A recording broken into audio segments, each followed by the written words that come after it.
Hey guys, I'm Brett Kreger. I'm the managing broker here in Oklahoma City, and today I want to talk with you about understanding the open house, what we're trying to accomplish, and how we have to understand what's going on in the open house so that we can have success.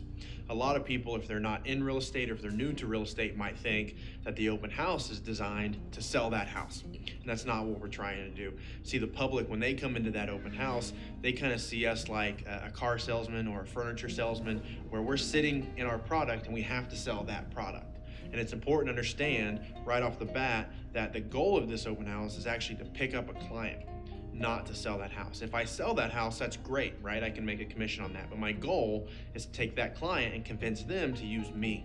So number one, the purpose for this open house is to pick up a client. And number two, you have to understand you are the product, right? People come in thinking I have to sell them this house.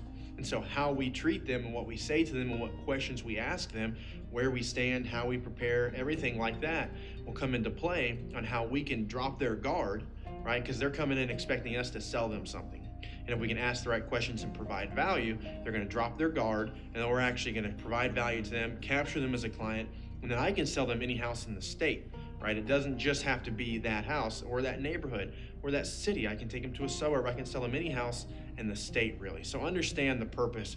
We are there to pick up a client, convince that buyer that they need to use you, and then you have to understand you are the product, not the house. The house just happens to be where we're standing. So everything from how we prepare to what we print out will help take the attention off that house and on to us, on to me and you and our conversation. And we'll go into more of that during the preparation of the open house. So now that we understand the purpose, understanding why we're doing this open house, let's understand the numbers a little bit and what we need to hit in order to make sure that we're hitting our averages, to make sure we're getting enough clients and we're spending our time appropriately. Your open house should average about 10 buyers every single week on average, right? And that's 5 couples, 10 buyers.